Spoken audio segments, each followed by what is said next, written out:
Good evening. Welcome to the regular meeting of the Temple ISD Board of Trustees on March 8th, 2021, beginning at 6 p.m. Our first item is to declare a quorum, which we do have. Second item is the Pledge of Allegiance. Could everybody please stand? I pledge allegiance to the flag of the United States of America and to the republic for which it stands, one nation, under God, indivisible, with liberty and justice for all. Honor the Texas flag. I pledge allegiance to thee, Texas, one state, under God, one and indivisible. Our next item is the public forum. We do have two speakers signed up tonight, and now we'll hear those comments. Each person may speak for no more than 3 minutes unless translation is required. Time per speaker may be reduced based on the number of individuals who wish to speak. During this part of the meeting, the board will listen, will not engage in dialogue or debate with the speakers, and the board reminds speakers that public comment is not the time or place to bring the board complaints about a particular program, employee, or students. And the board has adopted specific complaint policies and specific procedures for presenting those concerns. Our first speaker is Mayor Tim Davis.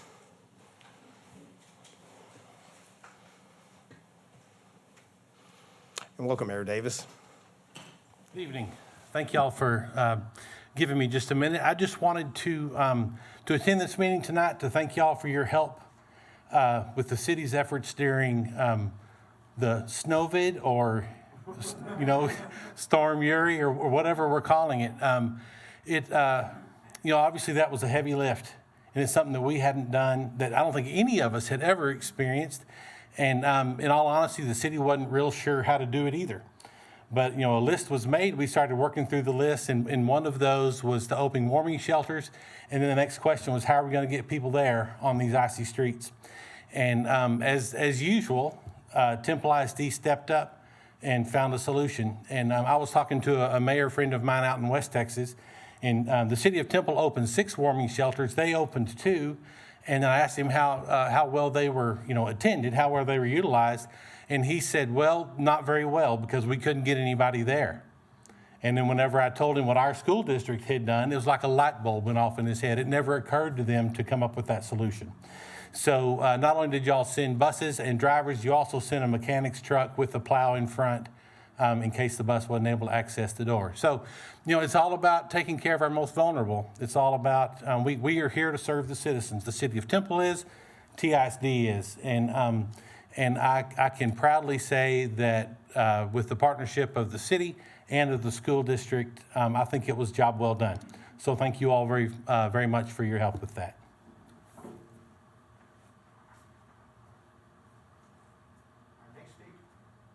Our next speaker is Hugh McDaniel. And Mr. Daniel, you'll have 3 minutes.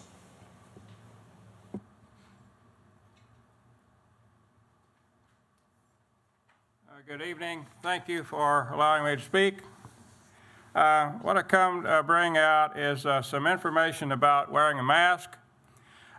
This is an article that was published by Jessica Fagan. She's an RDH BSMA. She's a member of the Carrington College in Sacramento, California, and she blogs for the Decisions in Dentistry about COVID-19. One of the biggest things that she has to bring out, it was a study of 128 participants with no pre-existing headache condition. 81% reported PPE-associated headaches. Additionally, out of 46 participants, there was a pre-existing headache diagnosis. With no pre-existing headache diagnosis. 91.3 reported an exacerbation of their headache condition after extended use of the PPE. The headaches can be a symptom of dehydration. Extended mask wearing may inhibit the consumption of enough fluids throughout the day. This could in turn lead to xerostomia, which is dry mouth. This has been associated with increased risk of fungal infections, oral malodor, and periodontal diseases, which may which may be why we have started hearing the phrase mask mouth. And since masks are now required in many public settings, we need to discuss these potential complications as the patients are wearing a mask. Now, this article was written for dentists and doctors, but it is something for the public to need to know because there are some things that are starting to be manifested with people who are wearing the mask continually during the day, like teachers, security personnel, doctors, of course. So I wanted to bring that out. It's a pretty interesting article. You can find it online if you wish to read it. And so that's all I have. Thank you very much. Thank you. Our next item is Superintendent's recognition. The Superintendent Leadership Award, Amy Hayes. This is always a highlight, and it's especially fun tonight. And if we could have Amy Hayes come forward, please. As many of you know, the Superintendent Leadership Award was started when Dr. Ott became superintendent to recognize those who really go above and beyond. And really, based on the definition that leadership is the attitude assumed by those with a vision to raise expectations, who are committed to achieving that goal, and whose conviction inspires others through enthusiasm and optimism to reach that goal. And tonight, we are recognizing some staff members who have truly gone above and beyond in the last 7 months. We'll give him plenty of time to take pictures, I promise. We are going above and beyond to recognize those who've been really instrumental in allowing us to successfully start the school year and have students and staff on campus the last 7 months, or 8 months really now. When we developed our COVID protocols and really worked hard to make sure that safety would be there for students and staff when we opened our doors, the responsibility of ensuring that fell on some very lucky staff members who might not always use that word, but lucky for us because they have been phenomenal. And Amy Hayes is one of those people. Amy Hayes is our Director of Wellness and Benefits, and Amy has really been in charge of all things staff related to COVID. Any question, any concern, anything, it goes to Amy. And when I say it goes to Amy 24 hours a day, 7 days a week. And Amy has not had a vacation, a day of rest since we started school 8 months ago. And she does all of that with a smile. And she answers questions politely and courteously, but she is dedicated to ensuring that our staff have the answers that they need to feel safe. And she has allowed us to implement the protocols with our staff in a way that has allowed us to keep our schools open. And so, Amy, it is only fitting that your boys are here and your husband are here tonight because they have all shared you with us more so than normal, and we've actually taken more of our fair share, and we know that. COVID's almost over, and hopefully we'll get back to normal, but just for all of the time that you have given, your sharing of your expertise, just making our staff feel at ease throughout this COVID pandemic, we appreciate you and recognize you with the Superintendent's Leadership. Dan, Mr. Posey, I think it's right behind you on the top. Okay. So we present you to this evening with the Superintendent's Leadership Award. And I'm going to make a few comments. We started the school year September 8th this year, and we had 53% of our students in the building. We're at over 80% now. But we had 100% of our staff. And there's not a single person that has felt more the strain in the organization than Amy Hayes has. The reason we had 100% of our staff is because she was on the phone with them, meeting with them, constantly working out accommodations, reviewing safety protocols, relieving anxiety maybe, fear, all kinds of stuff, I don't know, being a counselor, doing the things she does. But our folks did not work virtually. They worked in person. They showed up and they worked in person. And she is the reason why. And I will tell you that a lot of school districts, even today in March, are struggling with their staff being in the buildings all across the state, but not in Temple.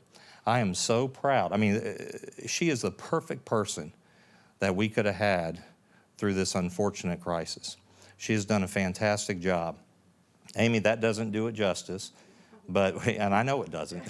But you could say, you're right, I agree with you, but you have done a remarkable job, and the district is absolutely blessed to have you. And back to the family, Grady, where's the husband? Oh, he's back there filming. Thank you, because you truly shared her with us. It was 24/7. Is still, yes. Is. Yeah, no, it's not over. But we really, really appreciate you, Amy. Congratulations. Job well done. Thank you so much.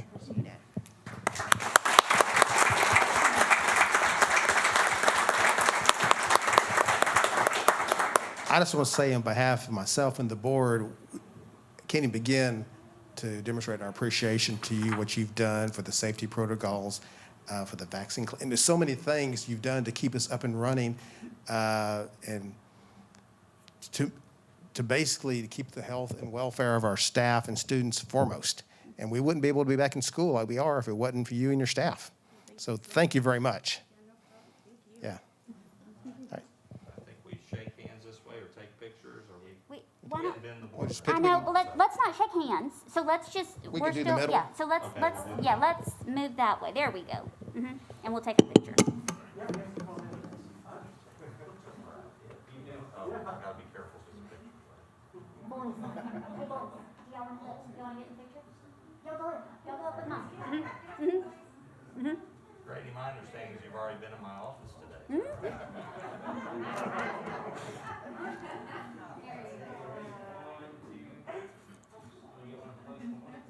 I'm gonna count those chocolates.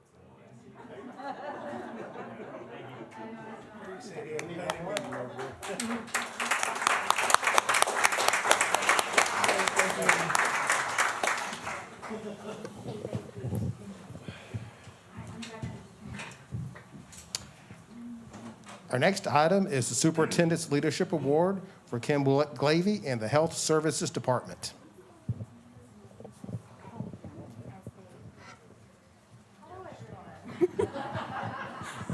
So the second arm of everything that has happened related to COVID is about the safety of our students, which is typically our health services primary role.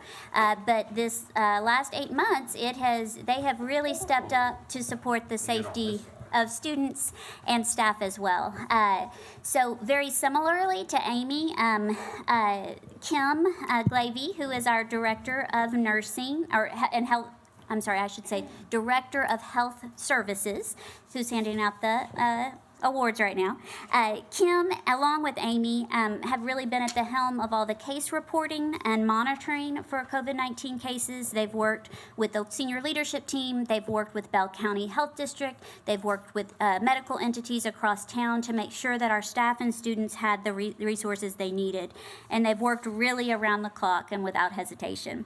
Our nurses have served in a very similar capacity at each of their campuses, as they were designated as the COVID-19 contact on each of their campuses. So whenever a parent had a concern or a question, they were the ones that answered those concerns and took care of those concerns for our families and our students. They eased fears every step of the way as we went through.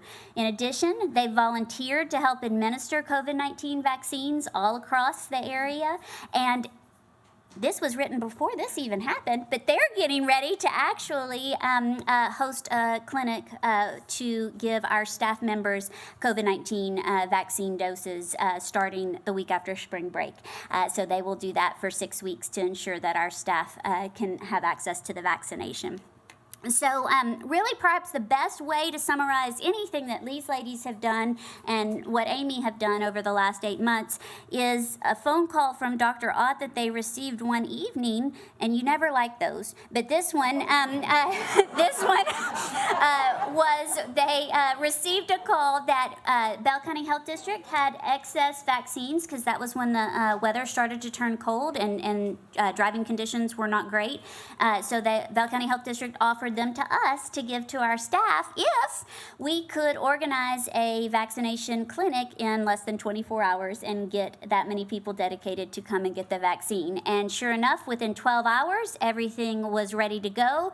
Sign-ups were out, and we vaccinated over 350 people on that very cold, snowy, wet Saturday. But that's just an example of what these ladies and Amy have done for the last 8 months. Anything we've thrown at them, it's never been too much, and they've continued to do it with a smile. So really and truly, Kim, I know your certificate's back there somewhere. We'll get it to you for leading the charge, and for all of you, our campus nurses. You've literally been the backbone for us as we have been able to keep schools open, and that's been critical to our students, and we just thank you so much for that.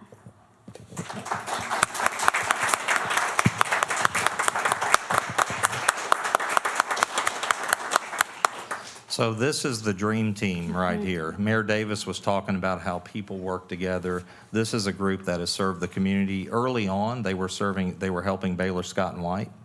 They've been helping the Bell County Health Department with vaccinations so we can get the community vaccinated. As Christine said, late night phone calls. They have clinics open the next day. You know, we'll have well over half of our staff vaccinated by the hands of these ladies right here, you know, in about 3 or 4 weeks or maybe a month or whenever it's over with. But they have done a fabulous job.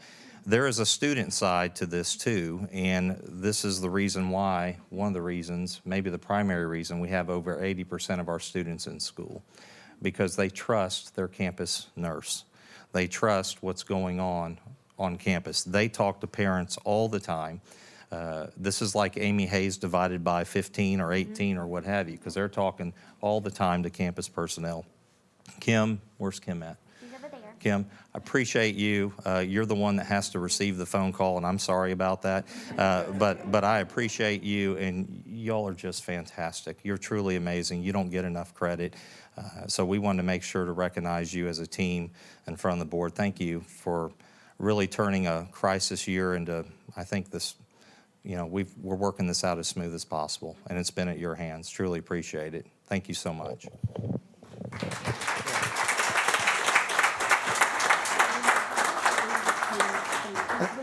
Would our board like to make some comments? Oh, Dr. Sandhi? Yeah. I actually wanted to personally thank Kim. I wanted to share my personal experience. The day when people were calling Kim to make appointments, my friend actually asked me to call her, and I called. She didn't pick up the phone, and I didn't leave a message, but Kim called me back without knowing that I'm on board. I was a general person, and she was so polite and nice. I know she must have got hundreds of calls that day, but she was so wonderful, so pleasant to talk to. And she, like on phone, I could schedule my friend's appointment, and also thank you so much, Kim. I really appreciate it.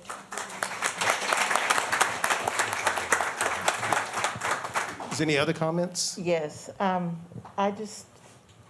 over the years, our nursing staff has always been available to our students, first and foremost, but what people don't see, they're also there for our staff whenever there's an issue on their campus with our staff.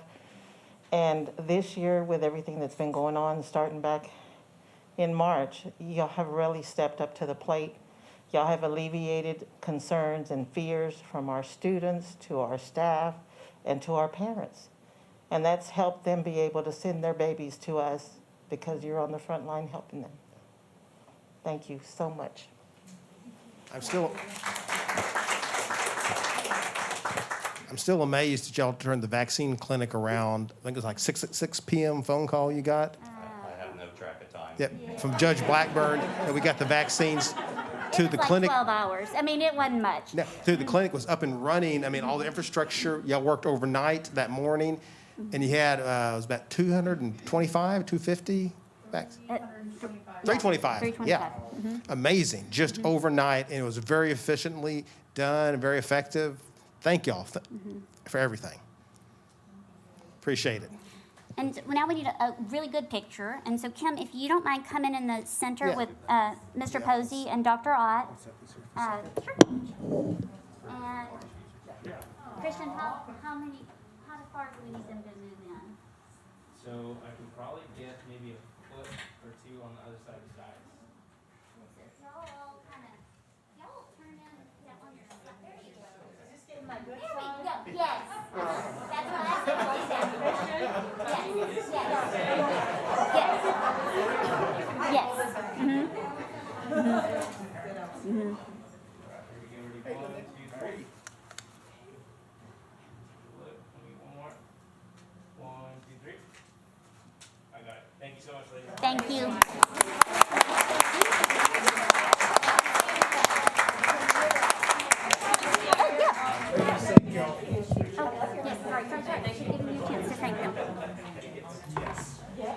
I don't want the nurses to leave without me personally thanking them. They make my job so much easier, and I am blessed to have each and every one of them. I know they pray for me. They are constantly thinking of me, and I couldn't do my job without them. So I want to say thank you. Thank you for all you do. Thank you for what you do for the students, for what you do for the staff, what you do for me. And I am truly blessed. So thank you so much for not quitting. I told them that the first day back. They all walked in and I said, thank you for showing up. And they've been showing up every single day, every single day. And I can't say thank you enough. So we're going to finish this year strong, and we're coming back next year just as strong, and we'll continue to support TISD. Thank you for the administration team, for all your support for the nursing staff, and for the school board for your support. I appreciate your kind words. I know the nurses appreciate them, so thank you so much.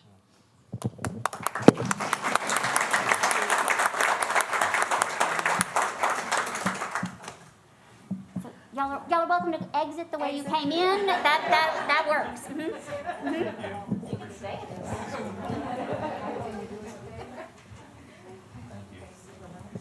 Thank y'all.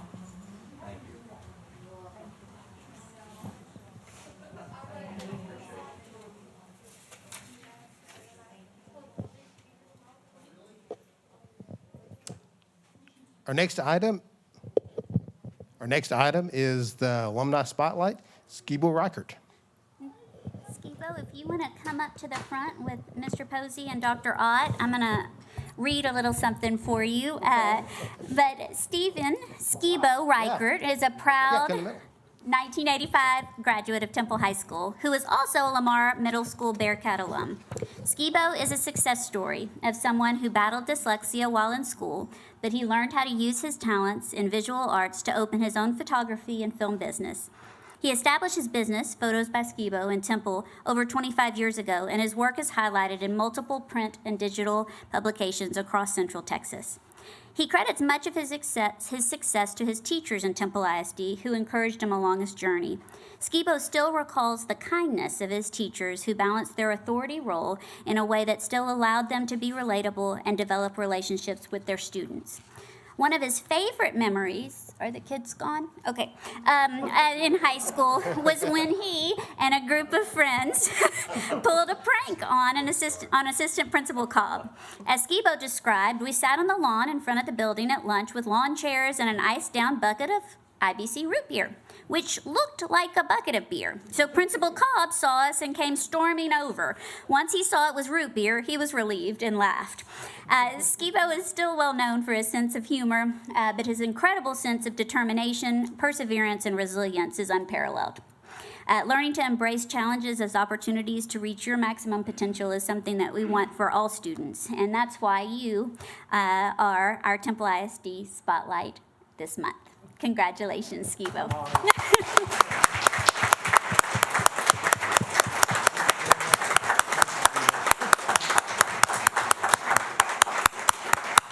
I just want to say this award is truly earned. You are truly an outstanding alumni, class of 1985. You're 3 years behind me in the swimming team. You and your sister Rhonda graduated with me. Yeah, I remember that. And actually, when I think of you, I always think of Mr. Temple. You're at every event.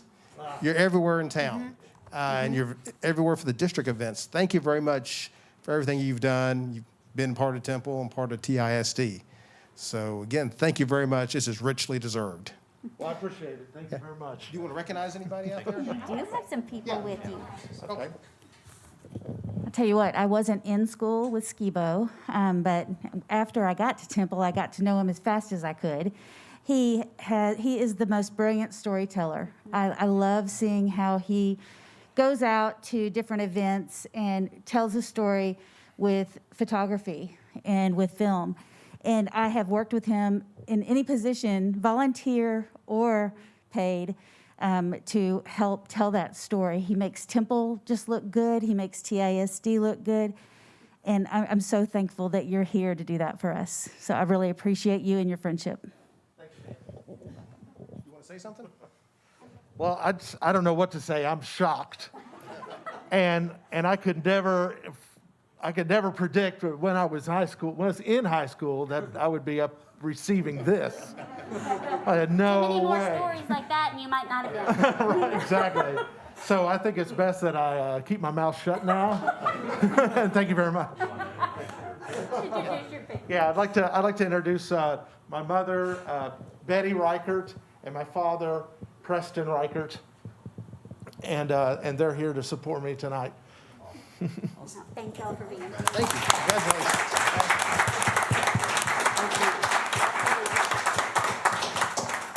And it'll post on social media tomorrow. So, Our next item is a recognition of TSPRA 3 Gold Star Awards, and it's Mr. Palmer. Thank you. Sometimes the person that's always given the awards wins the award. So it's my privilege this evening to recognize our chief.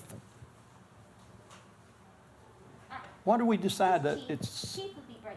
Chief Communications Officer? Chief Communications Officer. I thought about cuckoos. Yeah, Chief Communications Officer.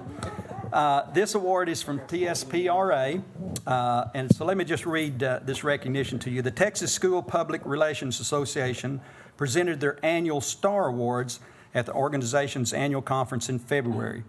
These awards provide recognition for outstanding communication efforts of their members across the state.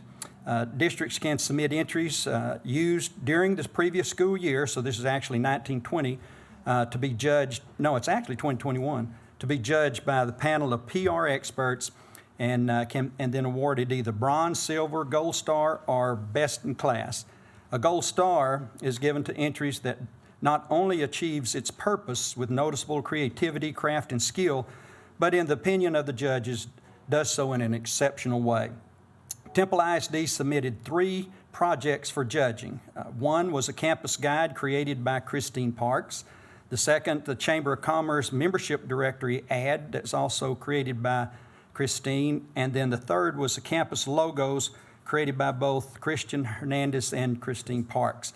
All 3 of the submissions put in by Temple ISD received gold stars. So congratulations, Christian and Christine, for recognition for the gold stars. You probably could have submitted a whole bunch of other things that you could have brought home the gold stars as well, but those 3 are particularly outstanding productions. So congratulations, guys. We're proud of you very much.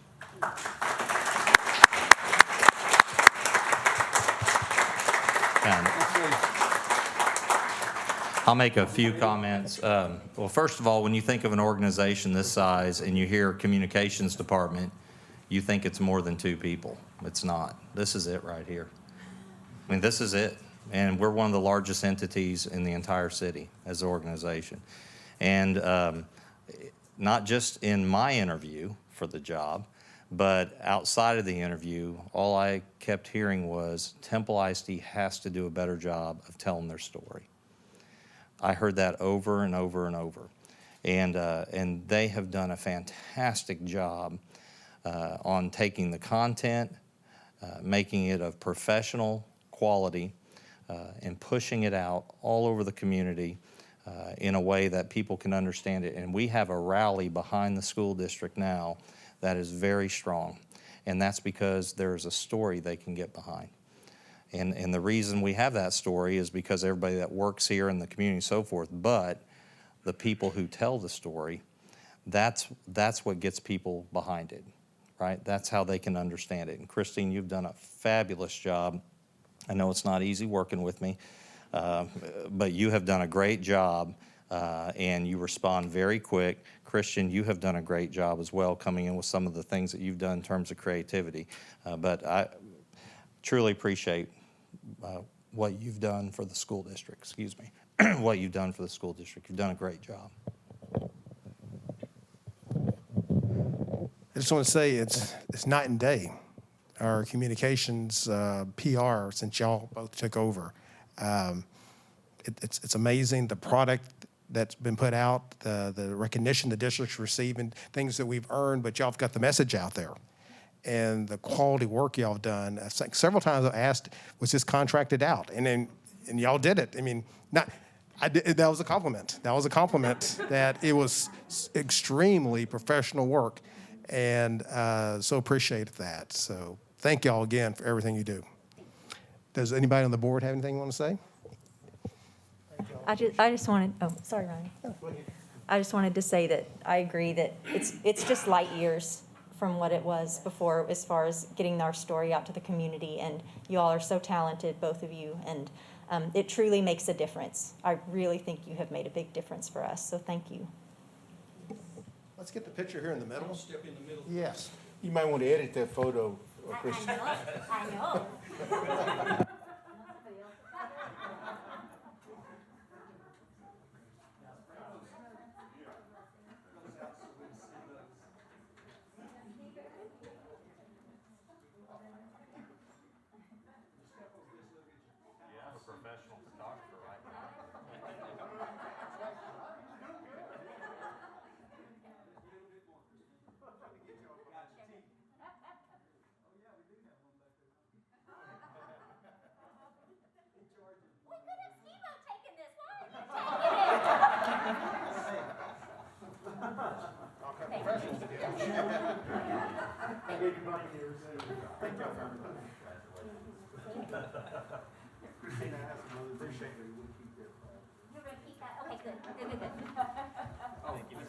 Yes, sir. See what that happens then.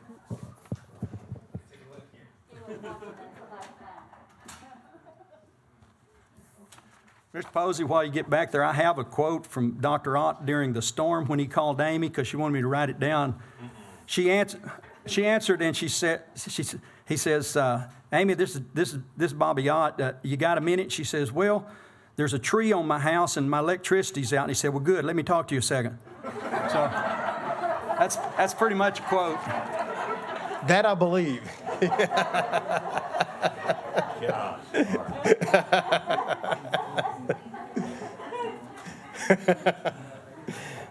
have no chance. Item 5 is the executive hires, which I don't believe we have anything tonight. Item 6 is the board president's report. And the first item is Temple College bond presentation, Dr. Crinste Ponce. Thank you very much for being here. Good evening. Thank you all so much for having me. Congratulations on the Communications Award. Definitely well-deserved. We appreciate you all allowing us to come today and share a little bit of information about our bond proposal that'll be in the May election. Before we begin, I'd like to introduce 2 Temple College leaders who are here with me today. The first is Board Chairman Bob Browder. And I also have here today Brandon Bozon, who just stepped up for a second. He's our Chief Financial Officer. So thank you so much for allowing us to be here today. I'd like to start out by getting an idea of who has attended Temple College or has a friend or a family member that has attended Temple College. Just a quick show of hands. Well, that's just about everybody in the room, and that's exactly what we see when we go around the community, just generations of family members that have been to Temple College.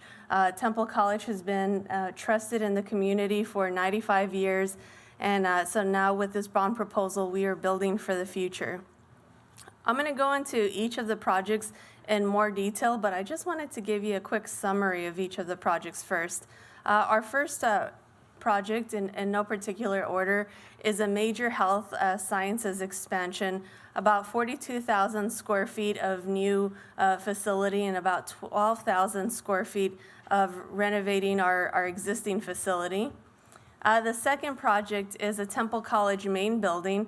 This will be a larger facility, 122,000 square feet approximately, and it's going to feature three main components: a university center, a workforce training center, and our student enrollment services. The fourth project is a visual arts center, about 23,000 square feet. The fourth project is a campus services center, about 18,000 square feet. So total bond amount is $124.9 million. And so if you have been on our campus, you might have noticed that some of the facilities are a little bit older. Many of our facilities are 50 to 60 years old. And about a year and a half ago, we entered into a facilities master planning process where we did an evaluation on every single one of those buildings, what it would take to renovate them.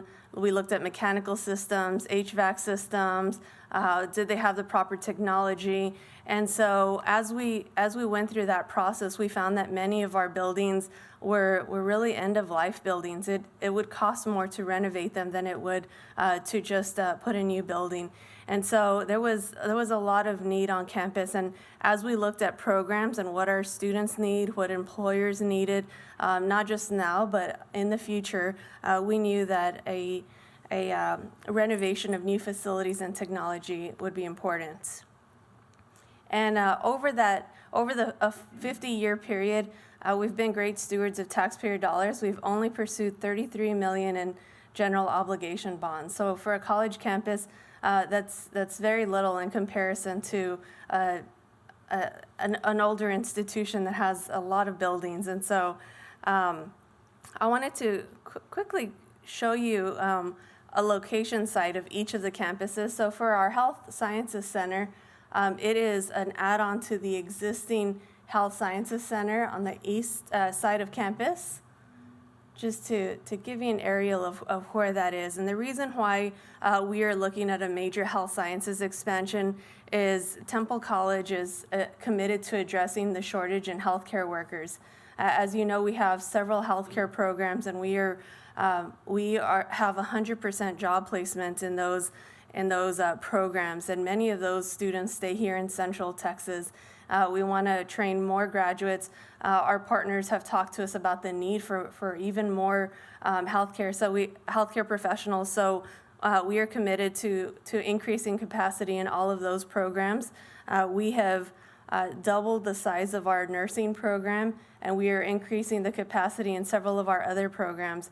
But right now we are out of space. Many of those programs are running out of temporary facilities. How many of you have been in the leopard room? We have some events there, a few hands. So in that leopard room, we have our nursing students, EMS students, just because we have run out of space in our Health Sciences Center. So this will give us the much needed space to have increased clinical space, simulation, clinical care unit areas. We'll be able to bring our sonography into the Health Sciences Center. The location of the Temple College main building would be right off of the HK Dodgen Loop in the future I-14. And this building will be the hub of Temple campus. It will be the front entrance experience. It will be right off of the loop. It'll be what students experience when they first come to Temple College.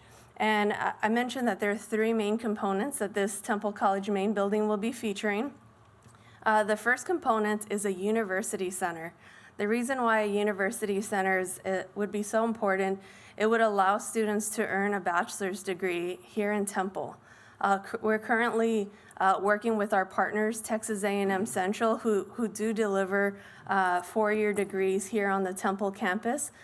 We hope to increase that and invite other partnering universities to also offer bachelor's degree and master's degree here on site. So students will be able to earn associate's degree, certificates, bachelor's and master's in the future. So we're excited about the potential of a university center. Also, this would allow us to build a workforce training center. We hope to work with Temple ISD to help expand training programs, help offer college certifications, and then we're also looking at offering an industrial associate's degree with multi-craft certifications, and we need a space to be able to deliver those programs. The third component is the student enrollment services. So this is where students go to register for classes, to meet with their advisors. And so student enrollment services is a critical first step component. Research shows that many students never leave a parking lot because they may be intimidated or not know where to go. And we want a friendly, inviting student enrollment services at the front end of campus that'll be that welcome center for students as they're ready to get started into college. This Temple College main building, as I mentioned, would have all of those support services, admissions, financial aid, advising, testing, all of the support services behind them. They would also have a collaborative student spaces and classrooms. As you can see on the bottom left-hand corner, there's an IT help support desk area. We established that this past year. It's very much like the Genius Bar at an Apple store. And so we hope to house this in a building where students are learning and studying with their peers, a critical part to taking online classes, working on programs with students, and getting the IT support they need. So I mentioned that the Temple College main building would be right off of the loop. This would be that new front entrance experience, the Welcome Center. The reason why that space was so critical as an entry point, it also has plenty of parking and great for visitors who are coming to Temple College. That building would house a community event space where we can host many community members. This is what a community meeting space might look like, a large facility space for the various activities that go on around the community. The next spot is our Visual Arts Center proposal. We are proposing that spot at the front north entrance of campus. So this would be, if you were coming down First Street, it would be the first thing you see. So as you drive down First Street right now, does anybody know what they see? Empty lot, exactly. It's an empty lot, so students aren't really sure where Temple College starts, where to go if they're coming down First Street, and where to get started. And this would give them a front entrance building at the north entrance to guide students wherever they need to go, and also students that need to come to a visual arts event, they'll be able to access it immediately at the north entrance of campus. And so this is a picture of our existing visual arts building right off of View. Does anybody know what that building used to be? The Western store, yeah. That's correct. It was an old Western wear. Yeah. And it's still, as you can see, the back space of that old Western wear is where we have our kilns and where our students work on their artwork. Our creative faculty have made it work for a long time. Unfortunately, that space is not functional. It's limited in capacity and it's outdated. Several of the rooms are also smaller than they need to be. This is a picture of our existing student gallery at the exhibit. So unfortunately, they have to place some of the artwork on the floor because the rooms are too small for what they're needed. So what we're proposing with the Visual Arts Center is plenty of space for students to be able to be creative and collaborative with other students, to display their art during art shows, to give them the space they need. We also just recently added an associate's degree in studio art, and we're working with Texas A&M Central to offer a bachelor's degree in visual arts on the Temple College campus. And so this Visual Arts Center would allow both of those programs to have the much needed both art and gallery space to be able to function in the future. The last project is this is the location of our campus, our proposed campus services center. As you can see, it's at the far back end of campus where the old golf course used to be. It's in that back end area.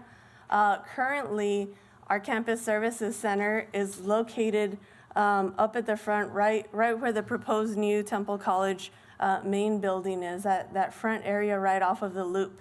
And a campus services center is where you have a lot of your back-end operations, your maintenance vehicles, your police, IT infrastructure, purchasing. And so our proposal is to move that and create a space for those back-end operations at the back end of campus to give our students the well-needed space to at that front entrance of campus so we can grow classroom facilities and other support services in that area. What this does, it also indirectly helps address safety concerns. When you add new buildings, it comes with new LED lighting, it illuminates the area. We're able to concentrate on walkways and speedways, any hidden or dark areas. What we're also planning to do at that top left-hand picture, you see a picture of what used to be, or what is currently, a parking lot in between each of the classroom facilities. And so we want to create a grass space behind the new Temple College building so that way students can safely walk from class to class and have a pedestrian campus instead of walking through a parking lot to get to the next class. So what the purpose of this bond proposal is to create facilities and technology to prepare students for 21st century career. Right now, our current tax rate is about 18 cents per $100 of assessed value. The proposed tax increase with this bond would be about 5 cents. So what that means to a taxpayer would be about $3.63 per month for a $100 homestead. So that's approximately $43.56 a month. Most of the houses in Temple, the average house is about $200,000, and so that would be about $73.68 per year. And anyone over the age of 65 would have no tax impact by this bond if they apply for and receive a freeze on their homestead. There is a tax free, so they wouldn't pay anything in addition to the current tax they have right now. So there'd be no impact. And so the goal is to train students for a global economy. We know that this will also help attract new businesses to Temple College. We are collaboratively working with our local EDCs and employers on constantly addressing the employer needs, but also making sure that our students have access to high demand, high wage careers. That's our ultimate goal. We are also committed to making education affordable and accessible. Temple College is 1/3 the cost of a public university. And so even with offering the bachelor's degrees on campus, students would pay far less for a bachelor's degree than they ever would go if they went immediately to a university. So we're making it accessible to all students in the community. And our goal is to create a skilled workforce. This will also, of course, have a positive economic impact and bring in millions of dollars to our community. So you may be asking, how can you help? You can help by voting. The last day to register to vote is April 1st. If you're not sure if you're registered to vote, the address is votetexas.org. Early registration is April 19th through the 27th, and there are 2 voting locations, Temple College, one college center, and City Hall. So those are the two locations all for early voting, April 19th through the 27th. On Election Day, May 1st, we have 4 locations throughout the community where community members can go out and vote. So just a quick recap, the location of each of our campuses. It would bring a front entrance, a south entrance, an east entrance, and our back-end operations would be moved. So those are a highlight of each of our bond projects. This is a preliminary rendering of the expansion to our Health Sciences Center. And just a reminder that the purpose of this bond proposal is to build for the future. I'm going to play just a 1.5-minute video to show you a little bit about what Temple College does.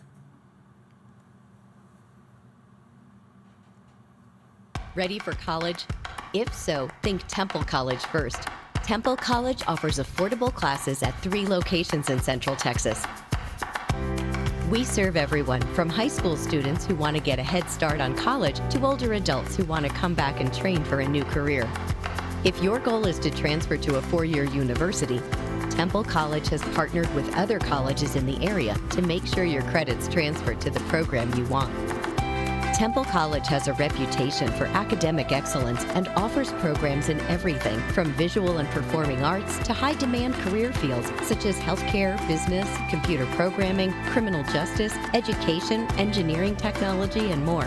Students also come to Temple College to participate in championship-winning athletic programs.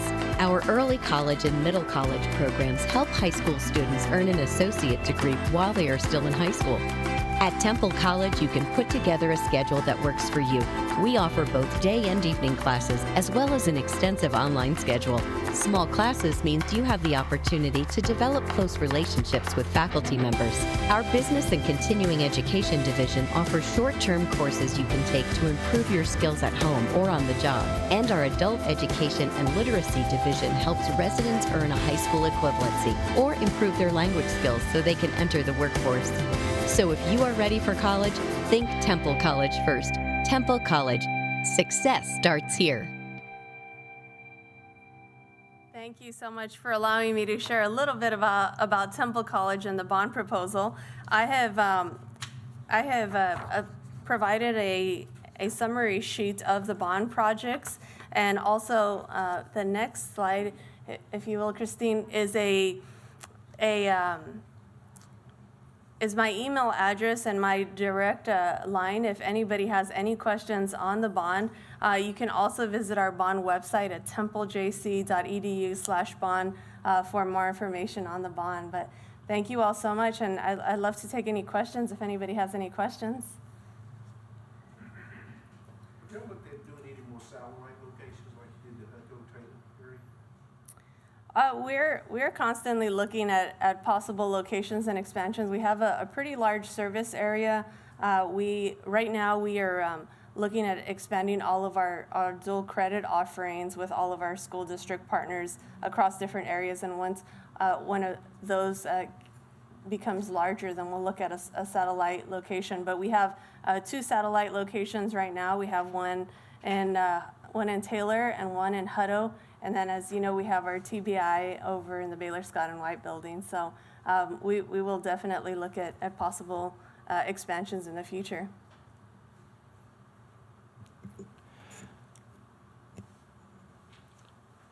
Any other questions? If not, I'd like to make a few comments. First of all, thank you, Dr. Ponce, for coming and informing us on the details and projects behind the bond. I'll tell you from my vantage point, from a school district perspective, there is a project in this bond that speaks to a large majority of our students. When you think about 600 seniors, a very small percentage go into the military, and then we have a percentage bigger than that, maybe not a whole lot bigger. They go to private institutions. There's a very fine private institution right here in their backyard at UMHB, and a few not too far away, whether it's Baylor or Southwestern. But the large majority of our students, and I would suspect surrounding school districts, they want an affordable 4-year public institution. And right now it doesn't exist. our kids have to leave the area to go. They have to leave. And the shame behind that is that with the CTE program and a lot of the jobs that our students are getting with the industry level certifications and so forth, they don't want to leave. They're landing really good jobs in high school. They want to stay. They want to stay in Temple. They want to be with their families. And right now, that option doesn't exist. So the University Center, in my mind, is a true game changer. We will be able to sit across from our students in Temple ISD and say, look, you can earn a 4-year affordable degree right down the road, literally in your backyard. Whatever agreement you or arrangement you have, whether it's with Texas State, Sam Houston, and my understanding is if they go, that diploma does read Sam Houston or Stephen F. Austin or what have you, that 4-year, correct? Correct. That 4-year diploma. So in my mind, this provides an option that we have not had for high school students in this area ever. And I think it's a fantastic opportunity. So, I mean, at least from the school district point of view, I know you can't be an advocate right now, but I certainly can. And I would say I think this is it's not my bond. So, but I'll tell you, I think it absolutely will fill a vacuum that we have here for students in this county, in this area. And so I'm very excited about the prospect, and I'm excited that we would have an opportunity for our students to stay here and utilize their industry level certifications, remain in their jobs, take care of their families, do the things that they're doing, and not compromise the idea of having a 4-year degree. So thank you for presenting this information. Appreciate it. Thank you so much, everyone. Just one other quick question. It's been over 10 years, is that true? That's Since correct. the last bond. It's a very well-developed package by you and the board, things that are desperately needed, the University Center. And I can just imagine the Health Science Center, the nursing capacity that's probably called for right now, that you'll be able to, I assume, increase the program once the building structure, the infrastructure is built. Yeah. So thank you again very much for coming up here. And it's definitely, this is important for Temple. And it's important for our community to see this go through. Thank you so much. We appreciate you all. Bye-bye. Thank you. Take care. Members, any items of future items that you wish? I'm sorry. Up. May I speak on the bond, Um, regarding the bond? Yeah, I guess it could read. yeah. Y'all don't want me to? No, we're just. I don't think you can at the microphone but. Oh, okay, I'm Yeah. happy to stand Yeah. back. So let me, first off, Jennifer and I, my wife and I, will be voting for this bond. And what I would like to do is wrap a little bit of a city perspective around this bond. Number one, whenever I look at the number of $33 million over 50 years, if you do the math, that's $660,000 per year.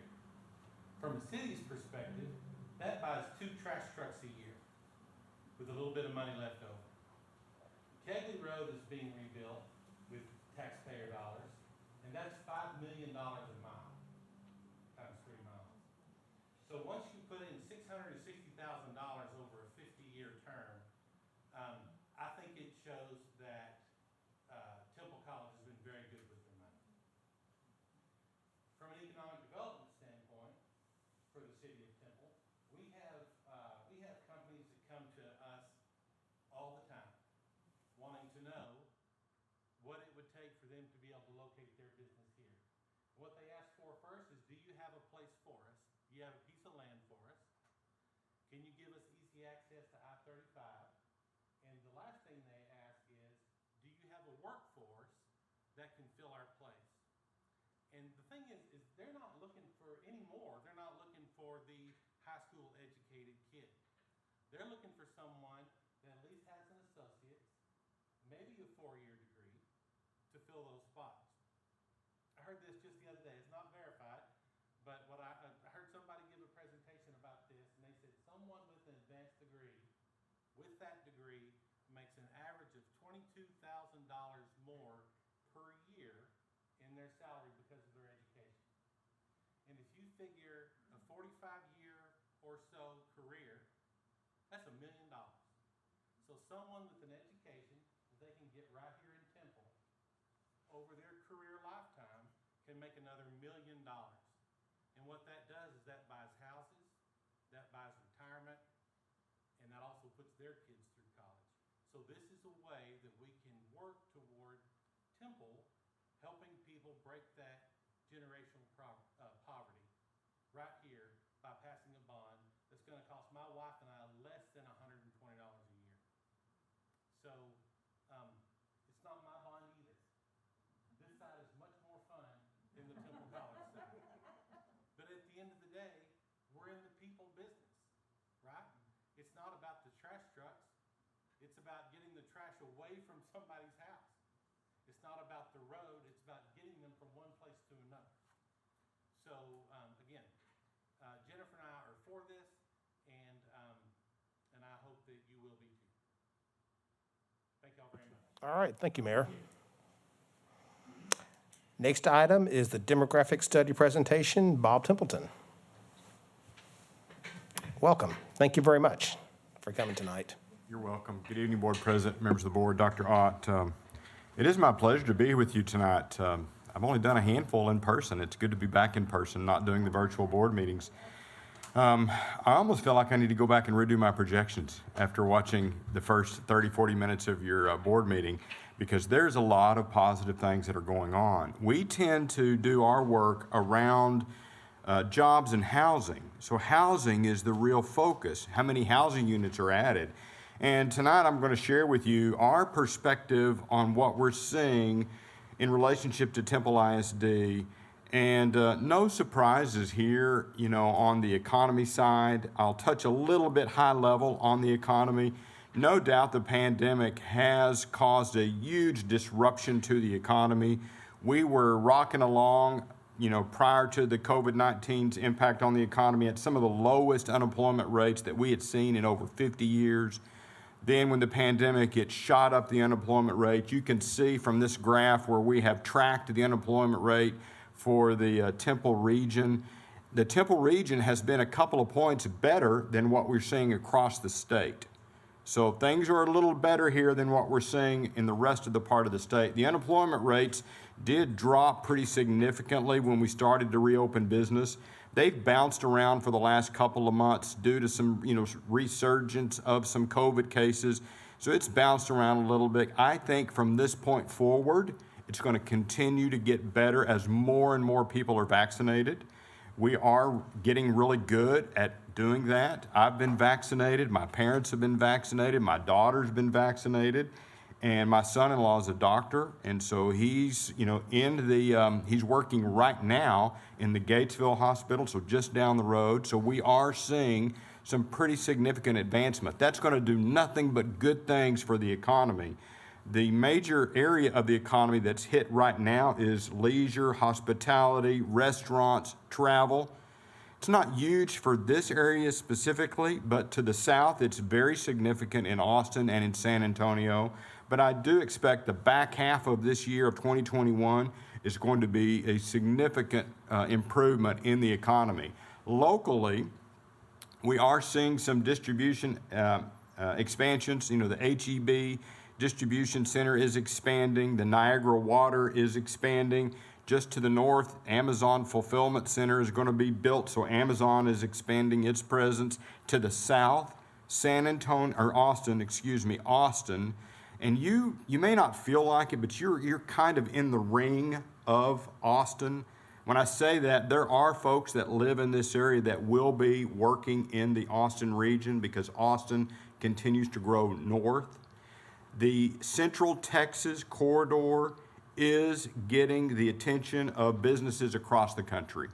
So as was mentioned, that workforce issue is important. The education is important. The quality of life in this region is very, very strong. So the outlook, in my opinion, is very positive. Now, what's going on with housing? Now, we track housing from a variety of data points. One of the data pieces that we collect is deed transaction data. Every month, I pull the deed transactions for all of the homes that have sold in this region, and this graph is showing you that pattern. So you can see that the number of home sales per year is, right at 1,000.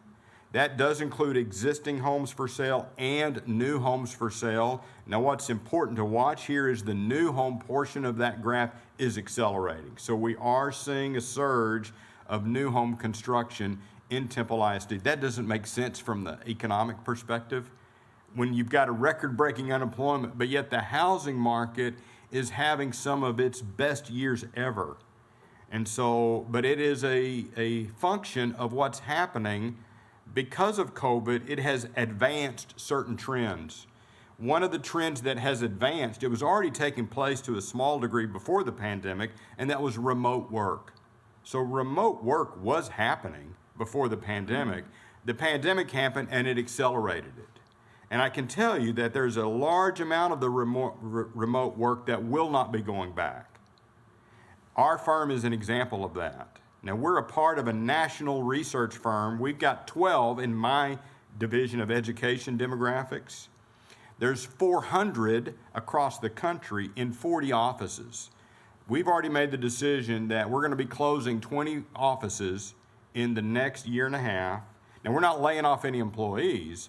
We are just going remote work focused. So my 12 employees, I only have 2 that are asking me to go back to the office.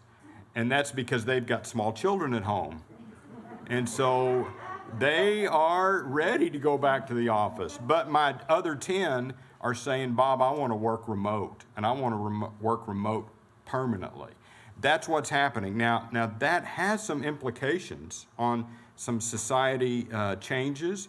One of those is the virtual education or remote education. So that got accelerated. It already existed prior to the pandemic, but when the pandemic happened, we went, 100 miles an hour to get this delivered, and it has happened. Now, there will be a majority that will go back, especially at the elementary level. We will see the elementary as a dominant back to in-person. But I can tell you there is a portion, I'm not sure how big that portion is, that are going to want to continue to have remote learning. Now, my daughter, who's just had our first grandchild, she's from an education family. You know, my parents, both parents were teachers and superintendents. But what is she asking me now?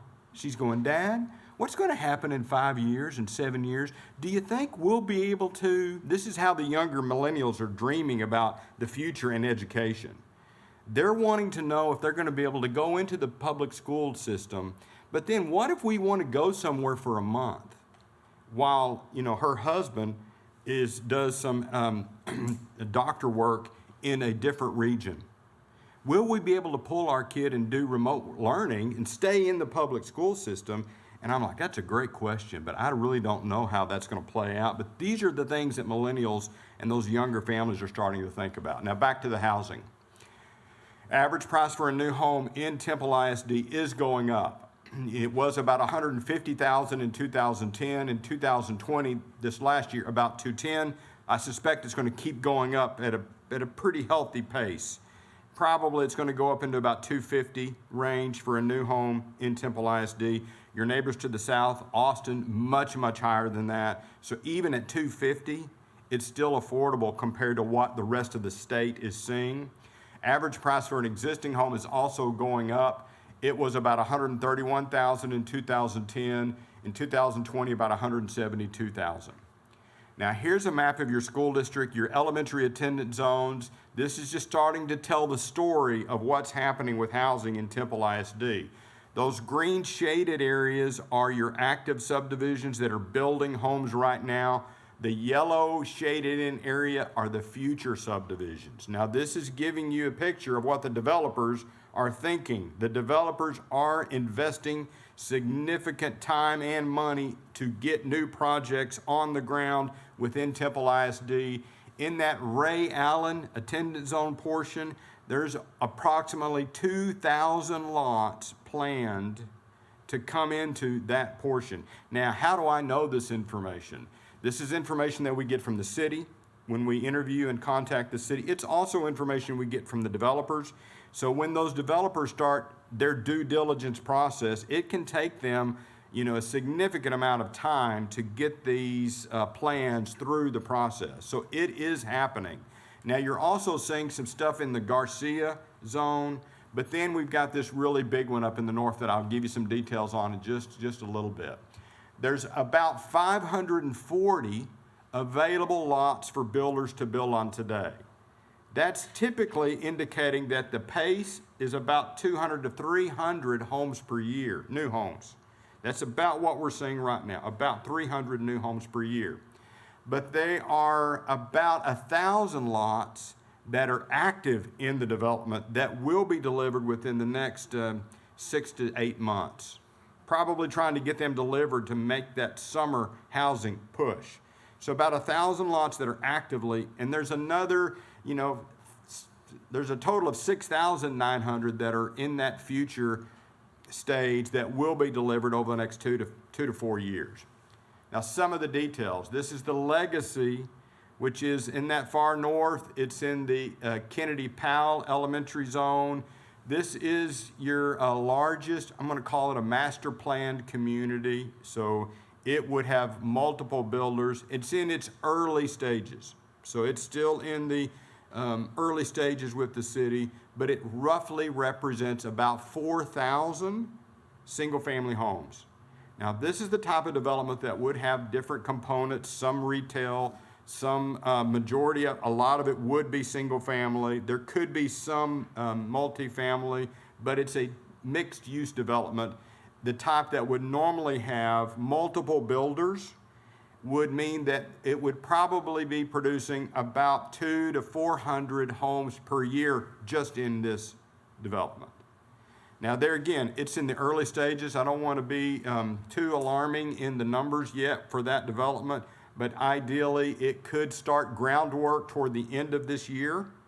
So my rule of thumb is when you see the bulldozers show up and you see the earth moving equipment show up, then that means it's about a year for them to get the utilities and the streets in place.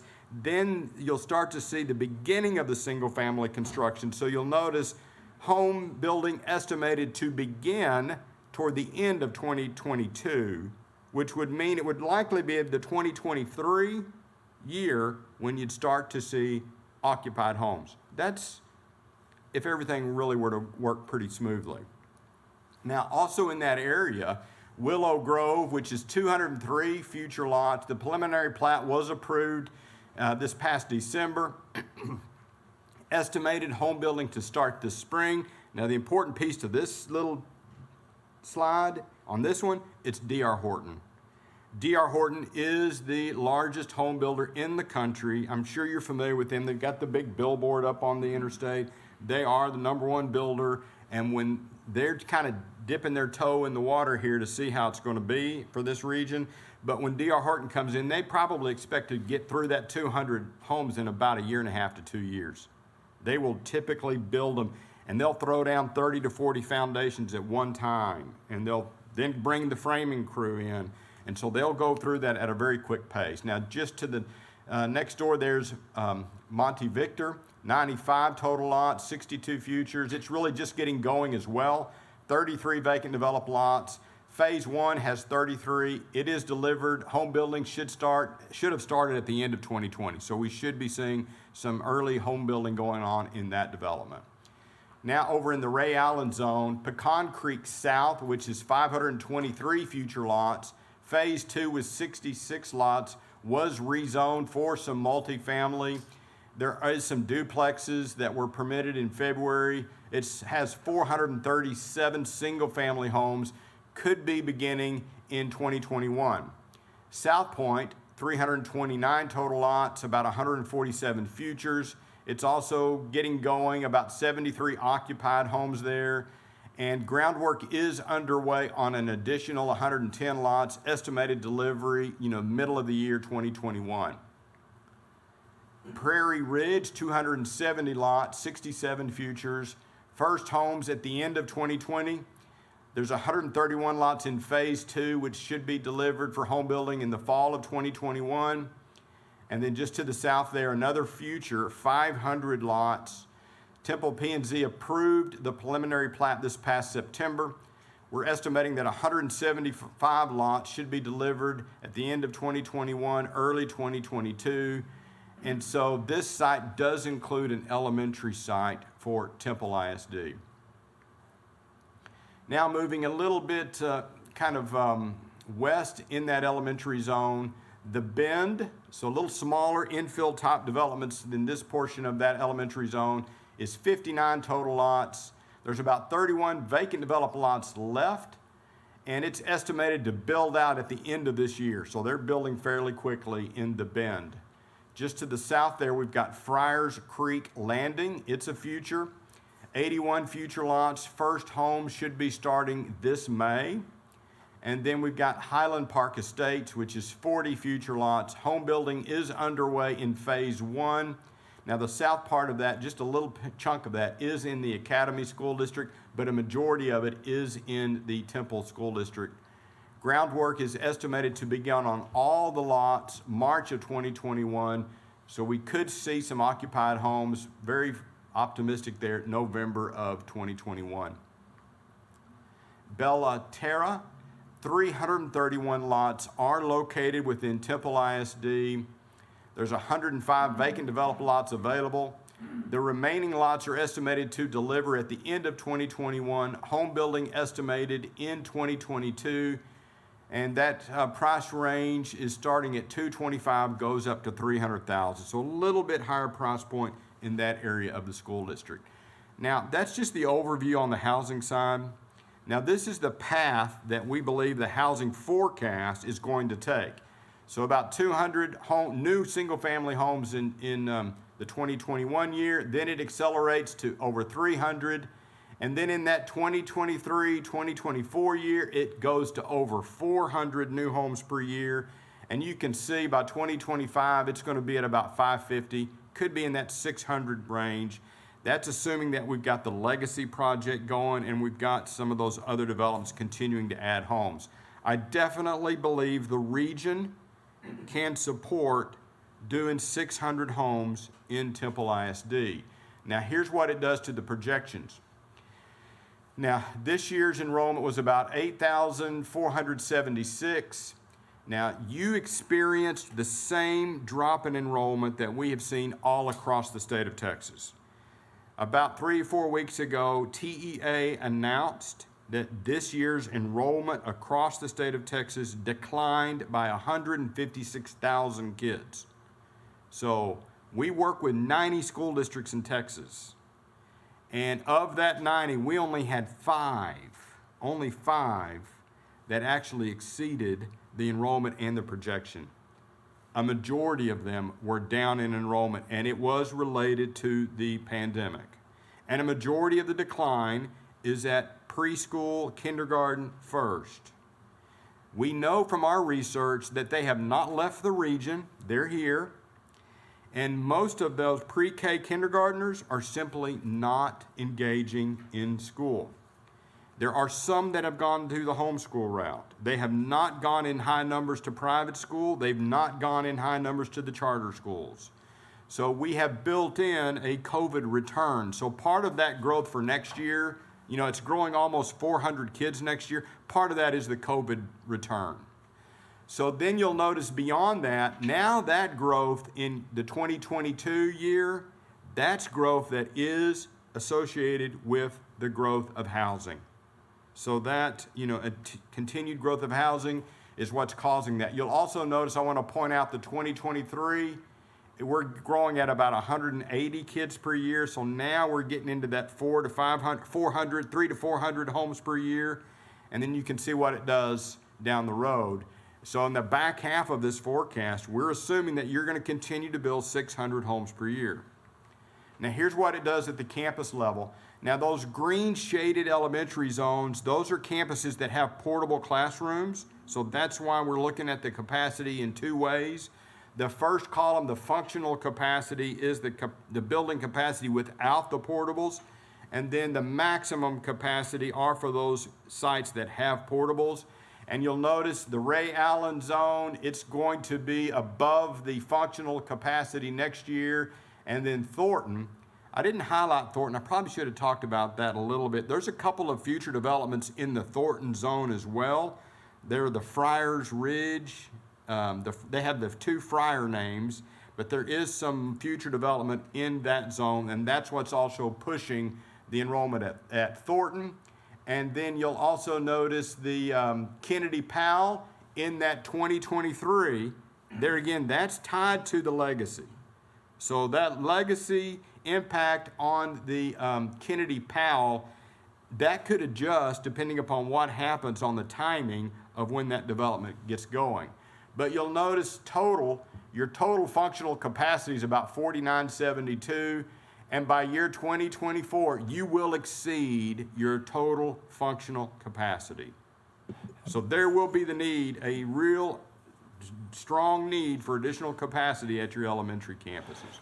Yeah, Bob, if I may make a comment on the slide. So for planning purposes, and looking at this slide, so the immediate need is obviously in the southeast quadrant. When you look at maximum capacity and being above that, it points to Ray Allen and Thornton, right, in the next year or two. So the immediate need is the southeast quadrant, which we already have land that was purchased, and we're positioned for that. Then, when you look at the northwest quadrant, and you go out another 2 years or so, and of course, there, with the legacy or corporate campus, whatever you want to call it, there's distance between point A and B, but in time, that goes through, there'll be a need for an elementary in the northwest quadrant and perhaps the middle school. So we would have 4 to absorb all the elementary schools at that point. If you exclude Meredith Dunbar, we would go from 8 to 10 elementary schools.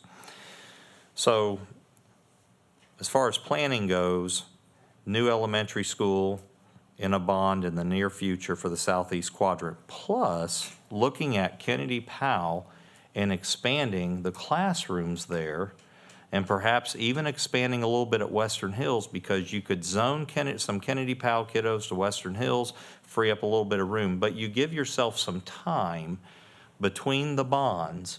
If you add capacity at Kennedy Powell by way of permanent wings, additional classrooms, you could buy some time, and then the next bond could maybe be in 2024 or 2023, depending on how fast that takes off at the corporate campus, because you could absorb some of the first phase, depending on how many classrooms you had, Kennedy Powell and Western Hills.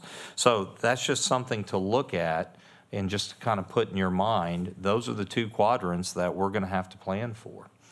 And in terms of timeline, that's really the way that you would look at it. And then you have to remember, it takes, can't correct me, 18 to 24 months to build an elementary school. Yes? About 18 months. Okay, 18 months to build an elementary school. So you put that on top of when you pass a bond. And so those are things that we have to think about when we look at these numbers by the year in terms of planning future bonds and how we're going to maximize. We really need to think about the additional classrooms in the northwest quadrant so we can buy ourselves time. And we're not going back to the taxpayers right away.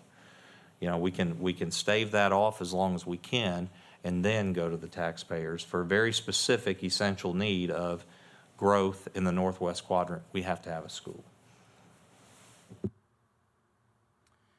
It looks like you're in pretty good shape at the secondary level. So it is the elementary is the initial surge, and also the price point of these houses do tend to draw in those families with kids because they're in that less than $250 price range. At the summary, key takeaways: Temple ISD's new housing is picking up with new developments in the works. So, all signs are pointing to that acceleration up to, I think, about 600 per year is what this model is built on long term.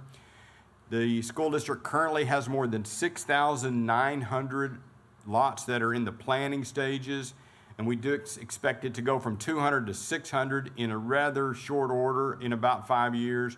Ray Allen, Kennedy Powell zones will see the largest increase in new single-family homes. Temple ISD will have over 9,700 students by the 2025-26 school year, and over 11,200 students by the 2030 school year. And it's really not a question of if these numbers are going to happen. It's really a question of when, how quick, or You know, should the housing accelerate, then it could happen a little faster. Should there be some delays just due to the timing of getting these new developments on the ground, then it could take a little bit longer, but you are headed to 11,200. And I do think this region as a whole is a really ripe for growth, as I think the whole Central Texas corridor really is. I'd be happy to answer any additional questions. Bob, what do you see, and I know we're ripe for growth, why do you see this acceleration happening now? Is just a couple different factors coming into play? Yes. Proximity to Austin? It is proximity to Austin, because there will be companies will look to Austin and they'll go, oh, wow, we want to be near Austin, but it's too expensive, it's too difficult for the building requirements, and so then they go to the next ring.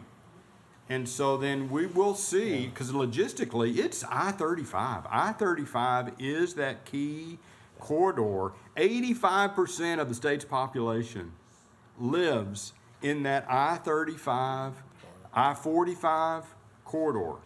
And that's only going to continue to grow. And so I think it is the proximity to Austin, which is a good thing. But I also think it's just the quality of things that are happening here in the Temple, Belton, Killeen. We also work with Belton. We're seeing strong numbers for Belton as well. Copper's Cove is a little behind on the housing numbers, but the focus right now is the I-35 corridor. Yeah. This is the first time we've seen growth in TISD in decades. This is even Waco. Yeah. Now we work with Waco ISD. There's some things happening in Waco that are also kind of turning the tables there in terms of, Waco's becoming more attractive as a region as well. Members, any more questions? This is truly valuable information that you put together for us. We appreciate it. It's definitely what we need to make decisions about future needs for our district and immediate needs for our district. Well, it is exciting to watch the Temple College project, and all of these things work together. The way that you worked with the ice storm in the city, that was spectacular. I didn't see that in Horseshoe Bay, Marble Falls. We didn't see that kind of dynamic nature between the city and the school district, and so it was encouraging for me to see your... We got some good partners here. We're all partners together, and I think it shows, especially in times of crisis, that we all come together for the right reason. Yes. Well, we are a resource, so if you think of some question, don't hesitate to send it to Dr. Ott, and we'd be happy to have some more conversation. All right. Thank you very much. Appreciate it. You're welcome. Yeah. Our next item is future items of discussion. Any items you wish to bring up for a future board meeting? Seeing none, important dates, and I turn that over to Dr. Ott. Hey, I'll travel through these pretty quick. Tomorrow we have the Tasty Tuesday event, CTE. I know some of you have already participated in that. They do a fantastic job. And then there's the TASD Legislative Conference that is virtual. That is March 12th. Then we head into spring break. That sounds really good. March 24th, we have the School Board Policy Committee. And then the 25th, we have Facilities Committee, but we also that morning have a special board retreat, and that is our update provided from Curriculum Instruction, Dr. Adams, and from Human Resources, Mr. Palmer. They'll give their departmental updates at that time. And then you see Good Friday, April 2nd, and then we have another board retreat April 8th, and that is a facilities tour. And right now we're looking at Meredith just to see some of the progress there at this point. And keep in mind it's not finished, but it's a good time to maybe start visualizing some things. We also have the Temple ISD Job Fair at Temple High School, and that will be April 10th, and that is in person. Which we're really excited about that. You probably remember last year we did it virtually. Is that the right date, Marilyn? April 10th, right, Joe? Okay. And then after that, our regular board meeting, April 12th. That's all I have, Mr. Posey. Thank you, Dr. Ott. Item 7 is consent items A through D1. What is the pleasure of the board to handle these items? I move to approve all items on the consent agenda together. Motion by Ms. Gowan, I second that motion. seconded by Mr. Gaines. All in favor signify by saying aye. Any opposed? The ayes have it. Thank you very much. Next is 8 action items. A, Human Resources. Consideration for approval of the 2021-2022 Assistant Superintendent's contracts. Mr. Posey, Dr. Ott, members of the board, can you hear me? Is this working? Okay. I'll just go ahead and sit here if that's okay. I think that's what these are designed for, so just we'll use one before I leave. Get our money's worth out of them. There are 3 contracts that are on your sheet as far as assistant superintendents that come to the board this month. The proposal is a 1-year extension. Each of the individuals are on 2-year contracts, so that would take their contract through June of 2023. So that's the proposal as far as assistant superintendents at this time. Just in explanation, Ms. Ward's already been hired, so there's no need for her to be on this list. Members, any questions? This does require approval. I move to approve. Motion by Mrs. Davis, I'll second. seconded by Ms. Gowan. All in favor signify by saying aye. Aye. Any opposed? The ayes have it. Thank you very much. Yeah, thanks. Item B, curriculum instruction, consideration for approval of pre-K textbooks adoption. Ms. Jenowitz. Good evening, President Posey, Dr. Ott, and school board members. Proclamation 2021 included the adoption of the English and Spanish pre-kindergarten systems. We had a wonderful committee that worked hard and considered this committee was a diverse group of members. They included special ed, bilingual, classroom teachers, and some specialists, and you approved them on October 5th. Since that time, the committee has evaluated all of the teacher and the student materials carefully and thoroughly. Teachers use the materials to teach a lesson to kind of evaluate the ease of the use and then how well they covered the pre-kindergarten standards. The committee members sought the input of other pre-K teachers, and all of the materials were housed at Meredith Dunbar. On February 6th, a vendor fair was held in the administration building from 9 till 12, providing the committee members an opportunity to hear directly from the companies, to see all the products, and to ask questions. Following the presentation, committee members discussed the strengths and the weaknesses of each product prior to an independent vote, which was completed on or before February 19th. The committee recommends the following instructional materials for the board approval: English pre-kindergarten system, Frog Street; Spanish pre-kindergarten system, Frog Street. In addition to Frog Street having the most #1 votes, 9 out of 10 of the committee members had it as either their first or their second choice. So at this time, I'd like to see if there's any questions regarding the recommendation or the process. Any questions, members? This does require approval. Move for approval. Motion by Ms. Suarez, Second. seconded by Mr. Gaines. All in favor signify by saying aye. Aye. Any opposed? The ayes have it. It passes. Thank you very much, Beth. Item C, Finance Facilities. 1, consideration for approval of certification of unopposed candidates for District 3, 4, and 5. And Mr. Boyd. Okay, thank you. Thank you, Mr. Posey.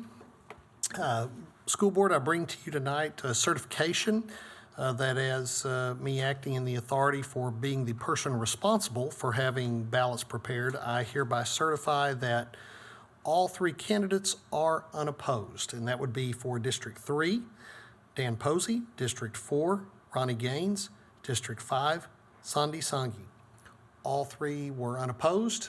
No one signed up for either a place on the ballot or as an absentee, or as a write-in candidate. So I bring that to you tonight for your consideration. Thank you. We need a motion for this? Move for approval. Motion by Ms. Suarez, Second. seconded by Mrs. Gowan. All in favor signify by saying aye. Aye. Any opposed? The ayes have it. Thank you very much. All right, thank you all. Now with, I'm sorry? I'm sorry. I'm getting ahead of myself. Yeah, just right the next one. Consideration for approval of order of cancellation for a trustee election for Districts 3, 4, and 5. Thank you, Mr. Posey. All right, I had to wait for that. I was getting excited. So Not as excited as we are. Well, I'll bet so. And I would include myself. That was good. That was very good. So yes, now that we're all excited, and since that has been taken care of, I bring to you for your consideration an order of cancellation. It basically states that if you approve this tonight, this would hereby cancel the election scheduled for May the 1st, and the following three candidates that are listed that were mentioned before will become certified as unopposed and will hereby be elected as follows. I might also mention that even if you take action on this tonight and approve that, the swear-in date will still need to occur after the election date. So we will not be swearing in until a board meeting after that passes. Do you have any questions? Any questions? Does require approval. Move for approval. Motion by Ms. Suarez, I'll say. seconded by Ms. Gowan. All in favor signify by saying aye. Aye. Any opposed? The ayes have it. It passes. Thank you very much. Awesome. Thank you, Mr. Posey. And the third one is consideration for approval of resolution authorizing the suspension of bidding requirements for facility repairs due to severe winter weather damages. Okay. Thank you, Mr. Posey. What we have in your board book tonight is a resolution, and what that effectively does is suspends the bidding and purchasing requirements for facility repairs due to the weather that we received in February. I might also add that school districts across the state are taking action on this very item in a very similar manner as we are. This type of resolution is allowed by Section 44.031 of the Texas Education Code and authorizes school districts to enter into contracts for repairs by methods other than the methods normally required by statute, as long as the board determines that a delay posed by traditional contract methods would substantially impair the operations of the district and its activities. So basically what this means is instead of going through the traditional bidding process, which takes quite a bit of time, the board can delegate to Dr. Ott the authority to enter into construction contracts as needed to resolve the damages and return the district to normal operations in a manner as most expeditiously as possible. I might mention that of course, damages we received at several campuses, Bonham, Garcia, Travis, Lamar, were much more limited. Most of that has already been repaired, and most of that was actually repaired very quickly. There is still some work that needs to be done on all of those. High school had some damage as well, but the largest, most significant dollar figure right now that we're looking at is at the football stadium, Wildcat Stadium, and the press box, and the infrastructure around that. And so we had numerous leaks there, fire suppression system, other leaks that triggered issues with the fire suppression lines, the pumps, as well as the elevator, and damage physically to the press box and restrooms and so forth. That's something that I just lead in to tell you that Coach Prentice, Ken Wolf, and I have spent a significant amount of time already with the insurance company. Callan and Regina have also been working with the adjusters. We all met on site last week to walk that facility. So we have some immediate needs that we need to get started on really quickly when you think that the timeline before football games in the fall really isn't that long. When you think about lead items and the rush that every other entity is going to have right now to find supplies and find repair items and lock in contractors. So we've met with American Constructors because they are currently contracted with us on bond projects. This would work well, and they are willing to take on work that we would need to have done district-wide, but I will tell you, it will primarily be at the stadium. So if you approve this tonight, this would allow Dr. Ott to go ahead and negotiate a contract with American. They've agreed to do it for the same basic fees that they do all of our other projects for, and it would be on a cost basis as we move along, because right now there's really no way to estimate what the total cost and what the total damages and the scope would be. Do y'all have any questions that we can answer? Any questions? This does require approval. Move for approval. Motion by Mr. Gaines, Second the motion. seconded by Mrs. Davis. All in favor signify by saying aye. Aye. Any opposed? The ayes have it. The motion passes. Thank you. Thank you very much, all. Kent. We appreciate the help. Item D is student services, and we don't have any items there tonight. E is board committee reports. The Facilities Committee update. The meeting was held February 25th, 2021 at 4 p.m. Mr. Gaines.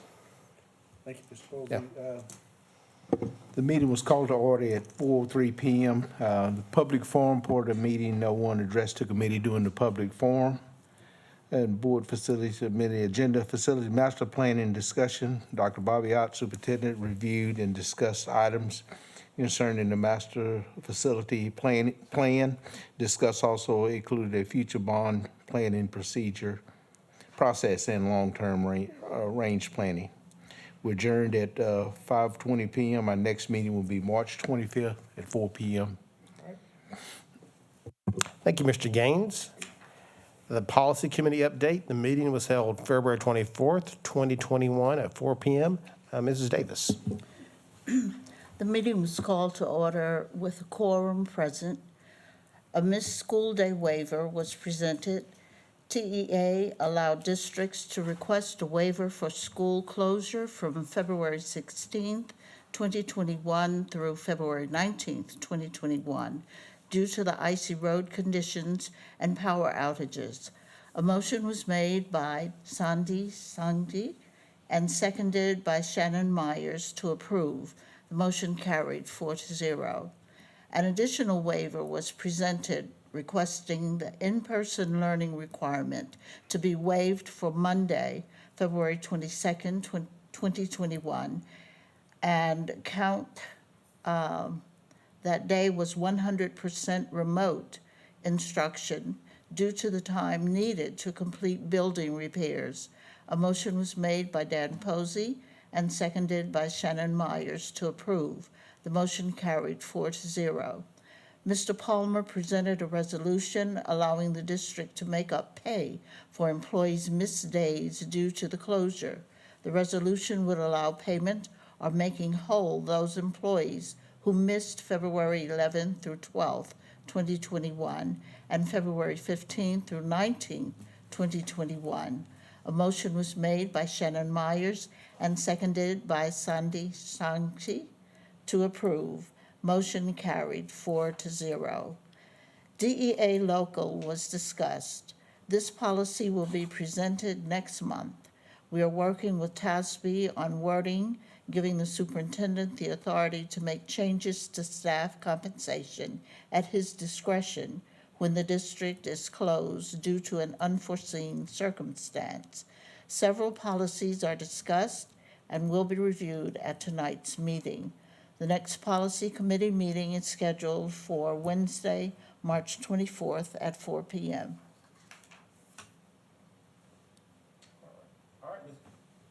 All right, Mrs. Davis, thank you very much. Next, item B is policy review.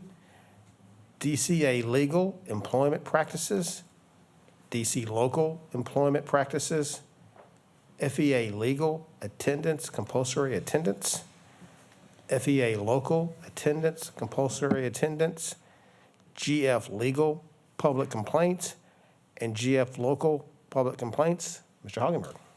Good evening. We'll start with DC Legal, and that's the employment section of our grouping today. The major points that overreach all the other employment policies are listed there at the start, where it says the board employs and evaluates the superintendent. The superintendent has the sole authority to make recommendations on personnel. Each principal must approve their appointments at their campus. There must be notices given for vacancies, and each employee has the right to present grievances to the board. Referring to postings, this is where you might hear that postings have to happen for 10 days. This is where it is listed here in this legal policy. The one exception is if during the school year a teacher leaves and we need to hire somebody soon, then that's an exception. We don't have to post for 10 days for a teacher in the middle of the school year. Contract employees, those listed are teachers, principals, librarians, nurses, and school counselors. And those that are, when the board does offer contracts, at a minimum, they have to be for 10 months and for 187 days. There are additional rules when you're talking about employment of retirees.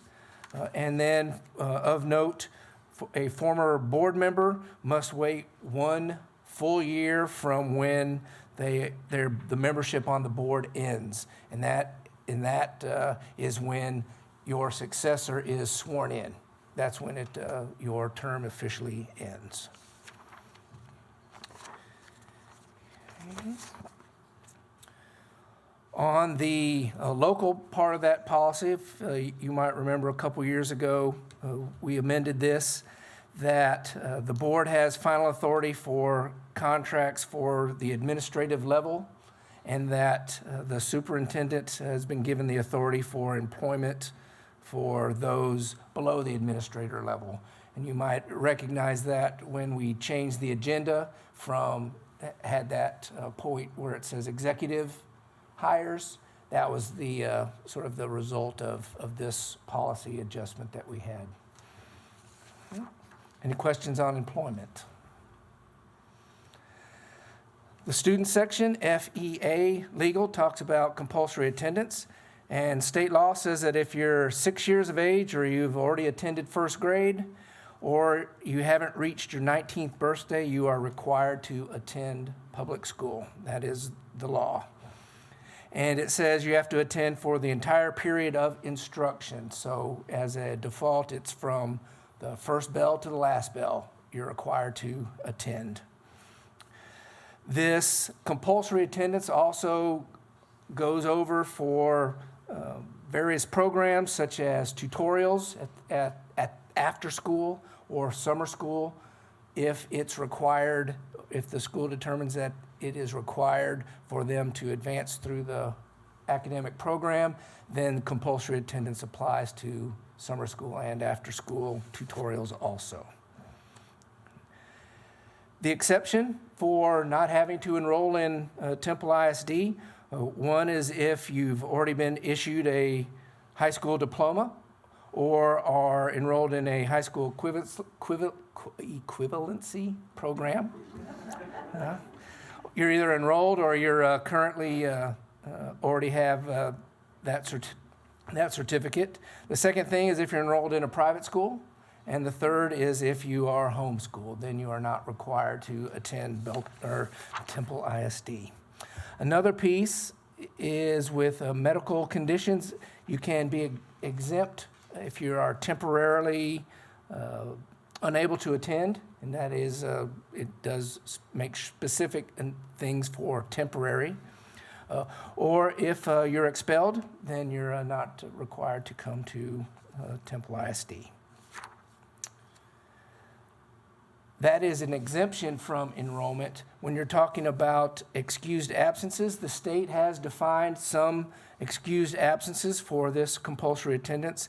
And as I go through those, a lot of times it's you're allowed a day to the event, and then you're allowed an extra day coming home from the event. such things as religious holidays, court appearances, if you're serving as an election clerk, higher educational visits. We allow 2 days for visiting colleges if you are a junior and 2 days for a senior. So you can have up to 4 days for your high school career. For health care appointments, and this is where it comes in, you might hear that if a student comes to school and then leaves for a doctor's appointment and you write a note, then you're excused at this state level here. Or if you have a doctor's appointment or you come before the day's up, then that doesn't count as an absence for you. Military dependents for deployment back and forth, are allowed to miss some school. And those state exemptions do not count, we're not penalized. They do not count against us for ADA. They're counted as present for ADA for those pieces. Now, the typical excused absence, that's if it's the teacher or the school decides that's an acceptable excuse, then it's an excused absence, but that doesn't tie into state funding. But you are considered excused as far as truancy purposes. Talking about truancy, after 3 days of missing school without an excuse, the school is required to send a letter home listing those, and that's part of the truancy process, and there's truancy prevention measures that are in place, and that is a compulsory attendance. Any questions on that? Then the last section, this one is the community section. I will say that this is the exact same policy when we talk about students or we talk about employment. This grieving process is the exact same, so I'm going to go through it a little slower, a little more thorough with this piece, knowing that when I get to that piece in the students one, I'm just going to reference tonight, and we're not going to go over because it is the exact same policy as far as timelines and dates and those type things. Mr. Posey alluded to it when we were talking about the public forum, in that this is the process that if someone in the community has a grievance or has a problem, this is the process that they go through in order to have that issue heard. It is based on the U.S. Constitution, the First and 14th Amendment, talking about redress of grievances and due process, and also the Texas Constitution.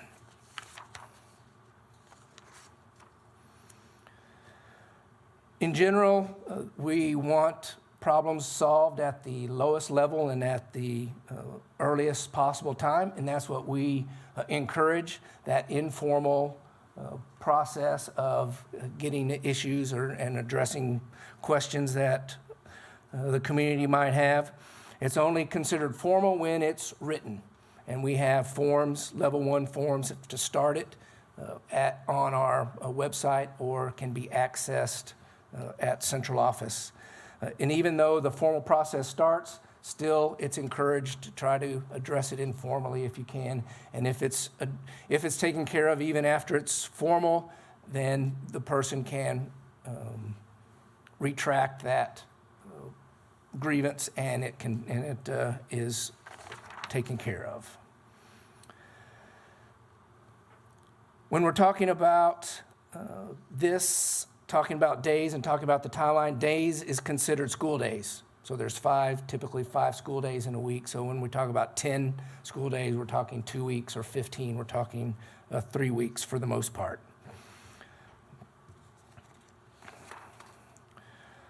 So we have a formal complaint, that's considered level 1, and the person must file that level 1 complaint 15 days after the event happened or that they heard about the event happening.